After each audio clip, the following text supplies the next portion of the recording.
వేమూరు నియోజకవర్గ పార్టీలో అకాల వర్షం వల్ల నష్టపోయిన పంట పొలాలను పరిశీలించిన మాజీ మంత్రి వేమూరు శాసనసభ్యులు నక్క ఆనందబాబు ఈ రోజు ఆనందబాబు వేమూరు నియోజకవర్గంలో పర్యటించి పొలాలు పరిశీలించిన గ్రామాలు చిండూరు మండలంలోని మండూరు ఆలపాడు గ్రామాలు వేమూరు మండలంలో కొడిపర్రు పెనమర్రు అబ్బన గుడవల్లి గ్రామాలు కొల్లూరు మండలంలో రావికంపాడు గ్రామము వేమూరు నియోజకవర్గంలో వర్షాలకు దెబ్బతిన్న వరి పొలాలను పరిశీలించిన నక్క ఆనందబాబు అకాల వర్షాల వల్ల నష్టపోయిన పంట పొలాలను పరిశీలించిన మాజీ మంత్రి వేమూరు శాసనసభ్యులు నక్క ఆనందబాబు మాట్లాడుతూ పంట నష్టంను అంచనా వేసి ప్రభుత్వంకు నివేదిక ఇవ్వాలని అధికారులను ఆదేశించారు.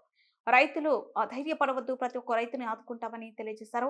గతంలో ప్రకృతి విపత్తులు సంభవించినప్పుడు అటువైపు కూడా చూడని వైసీపీ ప్రజాప్రతినిధులు గతంలో వైసీపీ ప్రభుత్వం చేసిన తప్పిదాలే ఈ రోజు రైతులు శాపంగా మారింది. కానీ కూటమి ప్రభుత్వం ఏర్పడిన తర్వాత నిత్యం ప్రజల్లో ఉంటూ ప్రజల అవసరాలు తీరుస్తూ ప్రజలకు అండగా ఉంటూ ప్రజలకు భరోసా కల్పిస్తా అన్నారు.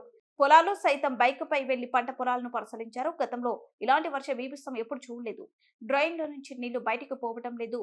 రోజు వర్షం పడుతూ ఉండటంతో ఇంకా నీటి మట్టం పొలాల్లో పెరిగిపోతుంది. వైసీపీ ప్రభుత్వం డ్రైన్లు క్లీన్ చేయకపోవడంతోనే ఈ రోజు పంట పొలాలు నీట మునిగాయి. గత ప్రభుత్వం 5 సంవత్సరాల్లో రాష్ట్రాన్ని నాశనం చేశారు.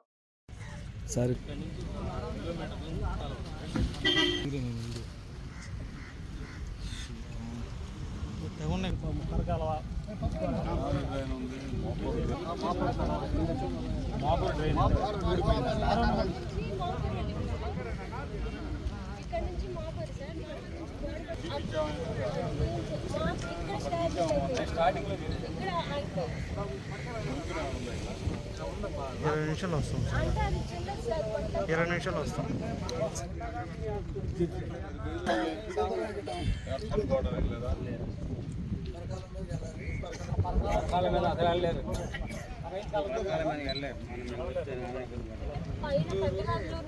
బాడపడు ఆ కాలం అలా అవన్నీ ఇక్కడికి వచ్చాయి.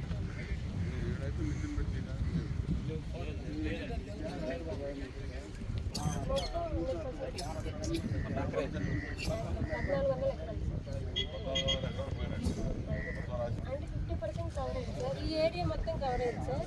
అటు తూర్పు పడవచ్చు. అది ఈ రోజు స్టార్ట్.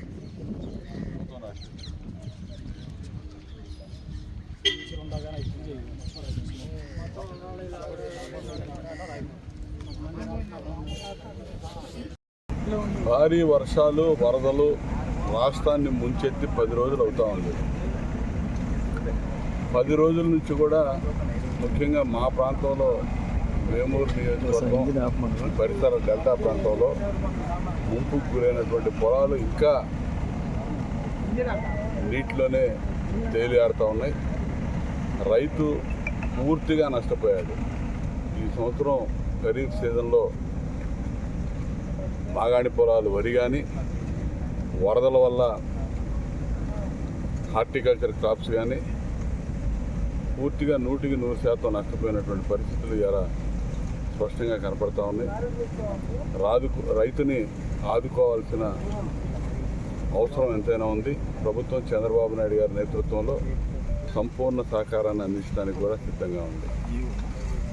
ఈరోజు ఈ విపత్తుకి కారణం ప్రకృతి వైపరీత్యం అనేది వాస్తవమే, కానీ ఇంత ఘోర విపత్తు సంభవించడానికి కారణం మాత్రం గత 5 ఏళ్ళు జగన్మోహన్ రెడ్డి పరిపాలించినటువంటి తీరు. కాలువలు, డ్రైన్లు, వాటి మీద కనీస అవగాహన లేనటువంటి ప్రభుత్వం, దోపిడీయే ప్రధాన లక్ష్యంగా పెట్టుకొని పనిచేసినటువంటి ప్రభుత్వం. ఈ డ్రైన్లు మరమ్మతులు కానీ కాలువల మరమ్మతు కానీ ఎక్కడ కూడా కొంచెం కూడా దాన్ని ముట్టుకోకుండా వదిలేసిన పాప ఫలితమే ఈరోజు ఈ విధంగా ముంపుకు గురవడం. ఖచ్చితంగా డ్రైనేజ్ వ్యవస్థ పూర్తిగా దెబ్బతినిపోయింది.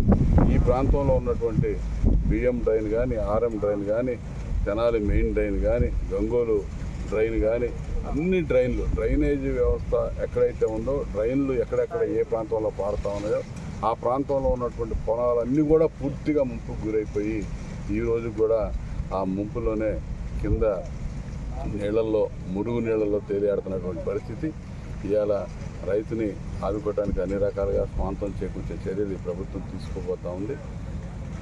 ఇవాళ పూర్తి అవగాహన కలిగినటువంటి ప్రభుత్వం చంద్రబాబు నాయుడు గారి నేతృత్వంలో ఇవాళ వరదలు ఇంత భయంకరమైనటువంటి వరదలు వచ్చినా కూడా ఆ వరదను కూడా మరి అక్కడ ప్రజలకి ధైర్యాన్ని ఇస్తూ అక్కడ సహాయ కార్యక్రమాలను ముందుకు తీసుకెళ్తూ మన ప్రాంతంలో వచ్చినటువంటి వరదల్ని మమ్మల్ని పర్యవేక్షిస్తూ మమ్మల్ని ముందుకు నడిపిస్తూ అందరికీ అండదండగా మేము ఉంటా ఉన్నాం. ఖచ్చితంగా చివరి వరకు కూడా రైతులను ఆదుకునే విధానంలో మా ప్రభుత్వం ముందుంటుందని చెప్పి ఈ సందర్భంగా